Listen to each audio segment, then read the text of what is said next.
अखिलेश के साथ कैसे चले? एक बहुत व्यवहारिक बात कहता हूं, मैं भी अखिलेश जी की जगह होता तो मेरे साथ भी संकोच की स्थिति निर्मित होती। दिन में 27 बार मैं बजर दे के किसी को नहीं कॉल कर पाऊंगा, उलझन हो जाएगी। क्यों? क्योंकि वो लोग पिछले 30-40 सालों से अखिलेश जी के पिता के सहयोगी रहे, गांव सेफई में, इटावा में मिलते रहे, लखनऊ में तो बेटा, पुतुआ, बच्चा, भैया, बाबू कह के संबोधित करते रहे अखिलेश को। तो ये एक समस्या आती है, व्यवहारिक संकट पैदा होगा और हो रहा है वहां। आप बजर दे के नहीं बुला सकते कि बुलाइए फला को, अर्धमन सिंह को भेजिए, ये क्या हो रहा है, नहीं बोल सकते आप। राजा मनकापुर को भेजो, आनंद सिंह को, क्या है मसला, ऐसे नहीं चलेगा, नहीं बोल पाएंगे, संकट पैदा होगा। एक और दूसरी बात मैं कहूं, इस सरकार में मुलायम सिंह जी की कुछ बड़ी नसीहतें छोटी छोड़ दीजिए, वो आई। सबसे बड़ी बात कि नेता दंभपूर्ण आचरण नहीं करेंगे, ये बात उन्होंने लगातार कही। तब कोई एमएलए घोड़ा लेके स्टेशन पे चढ़ गया, किसी एमएलए के भाई ने दरोगा को बंद करके मारा, उसकी रिपोर्टर पार्टी हुई, किसी विधायक ने जीडी फाड़ दी थाने में जाके, तो दरोगा हाय हाय करते घूमे। ये इस ढंग के जो सांस्कृतिक कार्यक्रम लगातार जारी रहे। एक हाजी है हमारे पश्चिमी उत्तर प्रदेश से, अतुल क्या नाम था उनका, उनके स्वागत समारोह में नेताजी ने कहा कि ये सब नहीं हो, फायरिंग हुई और पुलिस की टोपी भी ले गए उड़ा के। भाटी को बनाया, दर्जा दिया, उसने डीएनडी फ्लाईओवर पूरा जाम कर दिया। ठीक बात, इतना हंगामा काट दिया। तो इसका मतलब नेताजी की सलाह पर अमल नहीं हुआ ना तो हाजी साहब ने किया और ना उन प्रतापी विधायक जी ने किया जो घोड़ा लेके चले गए स्टेशन पर और वहां हंगामा काट दिया। स्टिकर वाली बात बता दीजिए। एक दूसरी बात आई कि भाई समाजवादी पार्टी के झंडे डंडे का दुरुपयोग नहीं हो। कहा गया कि भाई एक बाकायदा राम गोपाल जी ने के अध्यक्षता में कमेटी बन गई है और सबको चिट्ठी भेज दी है। लेकिन क्या उत्तर प्रदेश के जिलों में समाजवादी पार्टी का झंडा लगाए स्कॉर्पियो और सफारी नहीं दौड़ रही है? कल मैंने एक ट्रक को दौड़ देखा रही है ना। कल मैंने एक टाटा 407 को देखा, मैं गाजियाबाद की तरफ जा रहा था। तीसरी बात जो मुलायम सिंह जी ने कही कि कार्यकर्ता का सम्मान होना चाहिए, और उन्होंने एक बैठक में कहा था मुलायम सिंह जी ने कि मैं देख रहा हूं कि मंत्रियों के इर्द गिर्द उन लोगों की भीड़ जुट रही है जिनका कोई लेना देना समाजवादी पार्टी से नहीं। क्या वो भीड़ रुक गई? क्या कार्यकर्ता है और मंत्री के बीच में एक दूरी समाप्त हो गई? जी नहीं हुआ ऐसा। जसवंत सिंह जी, तब आखिर ये सलाह, और अंतिम बात कहूंगा, फिर जसवंत सिंह जी उत्तर देंगे तो बेहतर होगा। बिल्कुल। ये सारी बातें तो जो मुलायम सिंह जी ने परसों इटावा में कही, अगर मैं गलत हूं तो मेरे दोस्त, मेरे भाई जसवंत भाई मुझे करेक्ट करेंगे। ये सारी बातें अखिलेश जी बंद कमरे में भी हो सकती थी। अखिलेश सिंह यादव को संदेश देने के लिए मुलायम सिंह जी को माइक की जरूरत कब से पड़ने लगी? पिता को पुत्र को संदेश देने के लिए माइक की जरूरत है क्या? राणा की पुतली फिरी नहीं तब तक चेतक मुड़ जाता था। मुलायम सिंह जी की वो स्थिति है पार्टी में। ठीक बात है। तो फिर ये जनता के बीच में ये बात कहे कि इस अधिकारी को हटाओ, उस अधिकारी को हटाओ, ये कहने की जरूरत क्यों नहीं? और वाकई में अगर फिर ये जरूरत है, फिर ये किसके लिए? और फिर ये जो शुरुआत में अतुल ने सवाल उठाया कि क्या ये विपक्ष की भूमिका को कीलित करने का काम है, अन्यथा अगर ऐसा नहीं होता तो ये चीजें तो मुलायम सिंह जी अपने मुख्यमंत्री निवास में सुबह नाश्ते पर अखिलेश यादव को नोट करा सकते थे। हाँ, नहीं, एक विभाग जो है और एक अधिकारी के पास रखो। और जसवंत सिंह साहब, अगर जैसा अमिताभ जी ने कहा कि अगर माइक से अखिलेश के लिए नसीहत देने की जरूरत मुलायम सिंह जी को वाकई में पड़ रही है, यानी कहीं ना कहीं कुछ बहुत बड़ी गड़बड़ी है Agnihotri ji within the party, within the family. Atul ji, जो अग्निहोत्री जी ने बात कही है वो बात बिल्कुल सही है कि नेताजी ने मुख्यमंत्री को अपने विचार दिए हैं। मैं अतुल जी आपको बताना चाहता हूं, बार बार कह रहा हूं कि ये समाजवादी पार्टी की सरकार है। डॉक्टर राम मनोहर लोहिया ने एक बार संवित सरकार बनाई थी और उस सरकार को स्वयं गिरा दिया था। यह पिता पुत्र की सरकार नहीं है।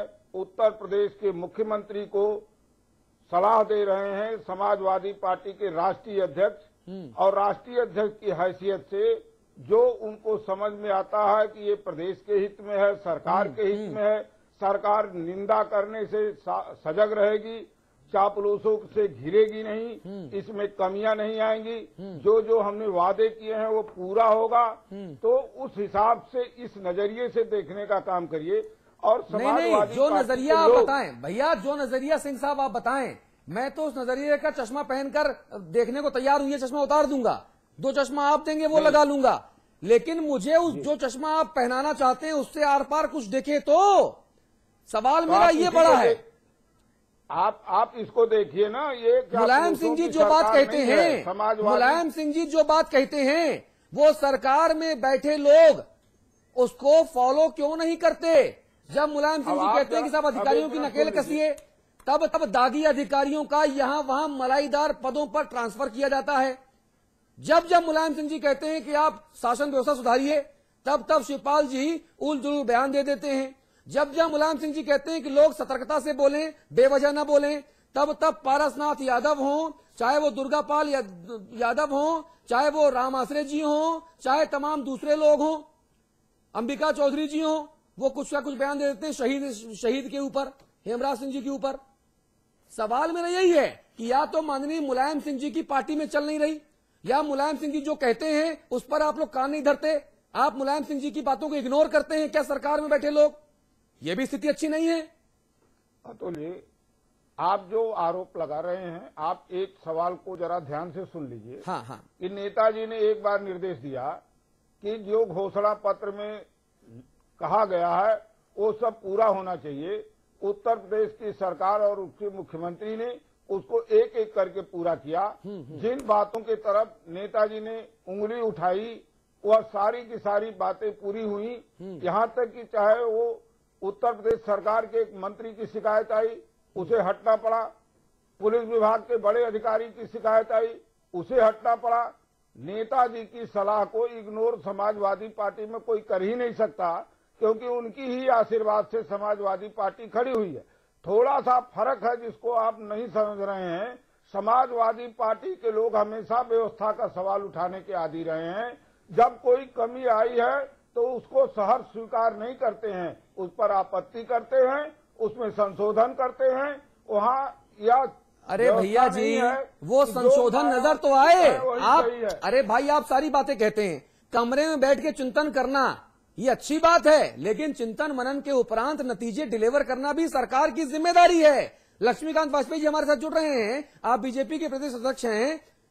वाजपेयी जी, आप चिंतन मनन कीजिए, कमियों को बताइए। भैया, कमियों को दूर करके भी तो दिखाइए, वहां पर क्या दिक्कत है? वो नहीं हो रही साहब। नेताजी कमियां बता रहे हैं, अखिलेश जी कहते हैं हम मानते हैं, तो भैया आगे क्या? कमियां दूर क्यों नहीं करते आप? माननीय मुलायम सिंह यादव जी ने सरकार के कामकाज के बारे में 4थी बार टिप्पणी की है, आधिकारिक तौर पर माइक के सामने।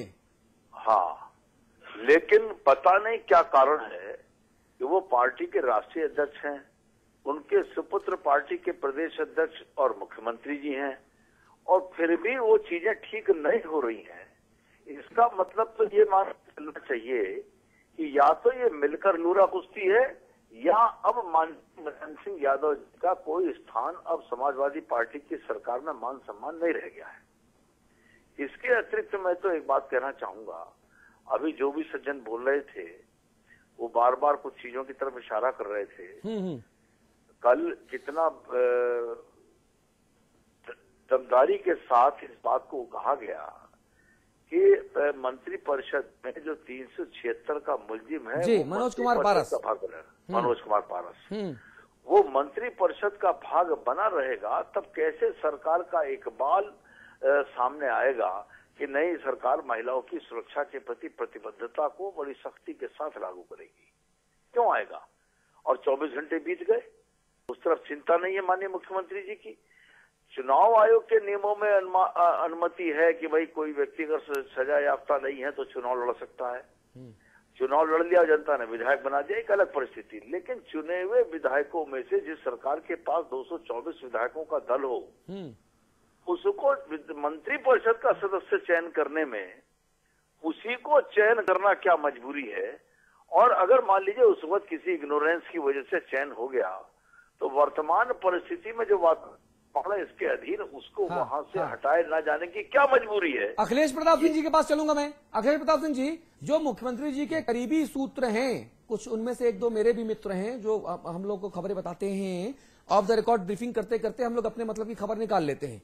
जब हमने उनसे बातचीत की इस विषय में, मनोज कुमार पारस जी के विषय में, तो बोले देखिए साहब ऐसा है कि मंत्री कौन बने कौन ना बने ये मुख्यमंत्री जी का विशेषाधिकार है, आप लोग कृपया सवाल ना उठाएं।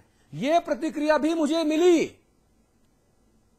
तो मैं तो बड़ा हतप्रभ हो गया कि भाई ये कैसा विशेषाधिकार है कि एक बलात्कारी को आप मंत्री बना दीजिए। 23 करोड़ के सूबे में इतनी थंपिंग मेजॉरिटी से जीत कराए लोगों में आप हारे हुए व्यक्ति अंबिका चौधरी जी को मंत्री बना सकते हैं, लेकिन मनोज कुमार पारस जी को रिप्लेस नहीं कर सकते। अखिलेश प्रताप सिंह जी। जी देखिए, जब ये सरकार सत्ता में आई थी और अभी ओथ नहीं ली थी तो आप लोगों के चैनलों पे एक सवाल मुझसे किया गया था कि सबसे बड़ी चुनौतियां क्या क्या होंगी माननीय अखिलेश यादव जी की। तो कुछ चुनौतियों के बाद मैंने एक पहली चुनौती गिनाई थी कि देखिए समाजवादी पार्टी के जो नए नेता अखिलेश जी आए हैं ये विजनरी हैं, थोड़ा लिबरल हैं और डेवलपमेंट ओरिएंटेड हैं, और जो समाजवादी पार्टी का पुराना एक कलेवर रहा है या जिसको हम लोग या पॉलिटिकल लैंग्वेज में बोलते हैं कि क्रिमिनल फ्रेंडली डीएनए वाला, ये बहुत बड़ा एक चुनौती होगी इनके लिए कि ये जो इनका कलेवर है, जो इनका अपना चरित्र है, वो चरित्र समाजवादी पार्टी पे हावी होता है कि या जो समाजवादी पार्टी का पुराना जो अपना ट्रैक रिकॉर्ड रहा है वो इन पे हावी होता है। ये सबसे बड़ी चुनौती नए मुख्यमंत्री जी के लिए होगी भविष्य में मुख्यमंत्री बनने के बाद। तो लेकिन अब वो चीजें धीरे धीरे स्पष्ट हो रही हैं क्योंकि इनकी जो माननीय मुख्यमंत्री जी वर्तमान में हैं, ये इन लोगों से इनसे लोगों को बहुत उम्मीद थी कि यंग हैं, जेनेटिक हैं, पढ़े लिखे हैं, और जो एक आरोप लगता रहा है समाजवादी पार्टी पे बार बार लगता रहा है उससे निकल के नए कलेवर में आएगी ये पार्टी, इसको लाएंगे। लेकिन अब लग रहा है कि इस तरह की सोच रखने वालों की कुछ मायूसी हो रही है। अपने पुराने कलेवर को अभी समाजवादी पार्टी ठीक से बदल नहीं पा रही है। ये एक बड़ा जो होता ना कि एक पावर का जो चेंज होता है या सिस्टम का जो हैंडओवर होता है वो उस तरह का नहीं हो पा रहा है। तो और वो प्रॉब्लम वही है। अन्यथा अखिलेश यादव जी अपने हिसाब से या अपने सोच के हिसाब से जो सोच इनकी चुनाव के समय दिखी थी, जो कलेवर दिखाया था इन्होंने कि एक क्रिमिनल को टिकट में दिया, लोगों में बड़ा अच्छा मैसेज दिया, लोग उससे और उम्मीद थी, तो वो कमी फिर दिखने लगी कि लोग जो उम्मीद करते थे उनको उस तरह की मायूसी दिखने लगी। उसी का कारण है ये सब चीजें। जी उसी का कारण है सब चीजें। जी उसी का कारण सब चीजें। जसवंत सिंह जी, मैं एक आखिरी रिएक्शन के लिए आपके पास आना चाहूंगा, बहुत छोटी सी रिएक्शन आपसे चाहूंगा। अधिकारी को हटाने को लेकर, तबादला करने को लेकर आजम खान साहब नाराज हो जाते हैं मुख्यमंत्री जी से। मुख्यमंत्री जी को उनके घर जाके उनको मना कर लाना पड़ता है। राजा भैया भी नाराज हो चुके। मनोज कुमार पारस साहब 2 दफा नाराज हुए अलग अलग मसलों पर। अब आप तमाम चीजों को इनकार कर सकते हैं, आपका विशेषाधिकार है, मैं उस पर सहमत या असहमत हो सकता हूं, लेकिन बड़ा सवाल यह है कि बार बार मुख्यमंत्री जी का जो इकबाल है वो चाचा और ताऊ लोगों के सामने कम क्यों होता है, और फिर डाउन द लाइन वही इकबाल जनता के बीच में ट्रेवल करता है। यह सोचना पड़ेगा इस चीज को। सिंह साहब देखिए, इकबाल तो उत्तर प्रदेश के मुख्यमंत्री का, चाहे मंत्रिमंडल हो, चाहे जनता हो, चाहे अधिकारी हो, सब जगह बहाल है और पूरे इकबाल से ये सरकार चल रही है। अभी हमारे एक नेता बोल रहे थे कि अपराधी हैं। आप बताइए, उत्तर प्रदेश की सरकार के मुख्यमंत्री ने एफिडेविट दिया भारतीय जनता पार्टी के, मस्जिद और मंदिर के विवाद में क्या हुआ उत्तर प्रदेश में, गलत ट्रैक पे जा रहे हैं। नहीं हो सकता। दूसरी तरफ आपसे मैं कहना चाहता हूं, आप अंबिका चौधरी का भी नाम लिए हैं। हाँ। आप पहले के जमाने में जाइए, पंडित कमलापत त्रिपाठी चुनाव हारे थे और उत्तर प्रदेश सरकार के मंत्री बनाए गए थे। नहीं, मुझे आपत्ति नहीं है, मैंने केवल बताया, मुझे आपत्ति नहीं है। आप मुझे मंत्री बना दें तब भी मुझे आपत्ति नहीं होगी भाई साहब। मैं तो केवल बताया, मैंने तो चुनाव भी नहीं लड़ा, मैंने केवल जिक्र किया, मैंने आपत्ति नहीं जताई। अंबिका चौधरी जी से मेरे बहुत अच्छे संबंध हैं व्यक्तिगत तौर पर भी। मैंने केवल ऐतराज नहीं जताया, मैंने केवल सूचना प्रेषित की दर्शकों तक। देखिए, जब जनता सरकार के लिए निर्वाचित कर देती है तो ये सच्चाई है जो आप कह रहे थे ऑफ द रिकॉर्ड की बात, हाँ। कि उत्तर प्रदेश के मुख्यमंत्री का दायित्व होता है कि वह किसको मंत्रिमंडल में रखे और किससे अपना प्रदेश का काम करे। और प्रदेश की जनता प्रदेश ये का उम्मीद काम करती बढ़िया है कि से हो रहा है, बलात्कारी को प्रदेश की मंत्रिमंडल से